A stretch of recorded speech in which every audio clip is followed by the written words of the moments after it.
X-Wing enthusiasts, this is J Buzzsaw79 here with more builds for you. This one will be an Imperial build that I came up with a little bit recently, so we'll slip into it here. I've decided to nickname this the Crazy Eights. First off, Inquisitor, pilot skill of 8 to attack, it says, technically.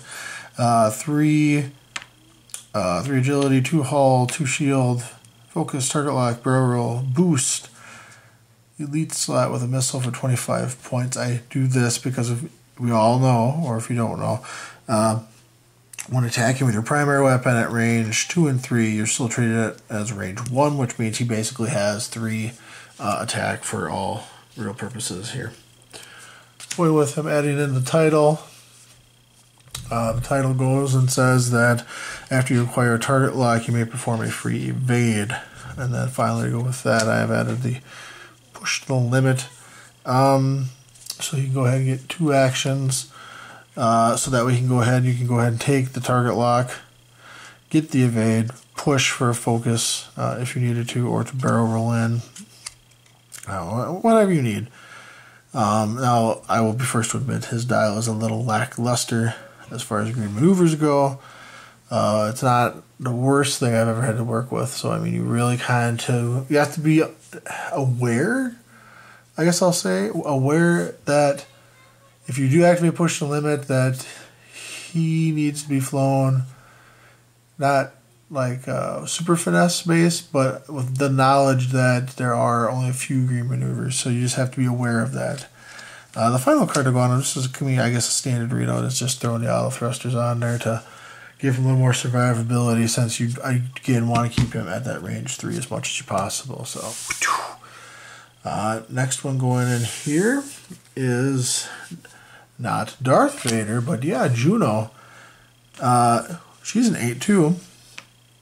So Juno is anti-advance, 2 attack, 3 defense, 3 hull, 2 shield, focus, target lock, barrel roll, evade with a elite missile for 28 points. Now to go on her, we throw out, of course, the TIE advanced title for 0 points. It says that you can you get a system upgrade added to your bar, and if you equip a upgrade, its squad point is reduced to 4 or by 4 to minimum 0.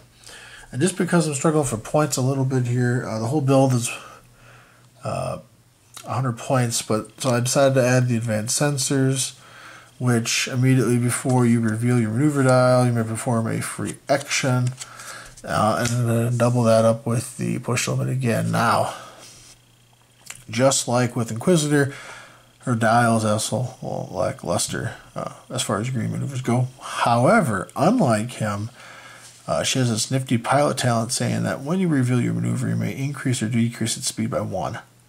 What does that mean? Well, as an example, if you are looking at your dial, and I want to say it's, was it like 1 forward, and then like 2 banks and 2 straight, and then maybe 3, but you only got like 4 technical green maneuvers on her dial. With her pilot ability, however, you can say, oh, I'm going to assign a green 2 bank to her, and then in the knowledge, in the back of your mind kind of thing, you're going to do a green 1 bank. So you move that 2 down to a 1. Doesn't change the difficulty of maneuver, so it's still a green maneuver. So basically, it's a weird way to look at this, but she essentially has the MK2 engine upgrade 1 point modification essentially in her pilot ability, which allows her to then pick that green 2, let's say. All right, before I flip it, I'm going to barrel roll over, let's say. Okay, now if I'm in range 1, I'll push the limit, trigger a target lock, or target lock even, and now I'll turn my 2 forward into a 1 forward green, and remove the stress. I have a target lock at range 1 with Juno. So yeah, I think she's pretty dang good, and I'm looking forward to definitely flying her in this particular readout. The final ship with me is Echo, because I actually have only played once ever with Echo. Ever. Because usually I'm flying Whisper. And in order to be a crazy 8, you have to throw some VI in her, of course, so that way she's also at 8. So they're all 3 8s. In a Phantom, of course, so you get the 4 attack, 2 defense, 2 hull, 2 shield, focus burrow, evade, cloak, with the EPT allowing us basically to take the VI, so that way she's at 8. System upgrade, crew slot for currently 31 points.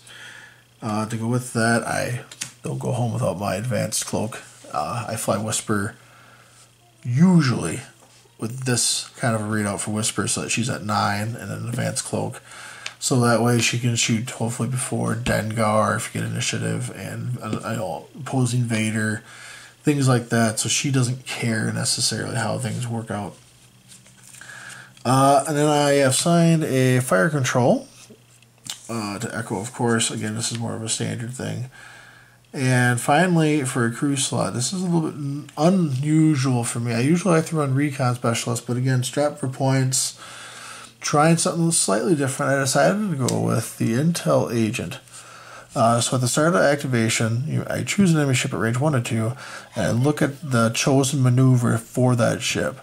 Now with Echo's pilot ability, you can decloak, but you must use the 2 bank left-right template instead of the normal straight 2 for a Phantom. So, normal Phantom, if you have the 2 out, you're looking at it, you go just straight off to the side like a basic barrel roll.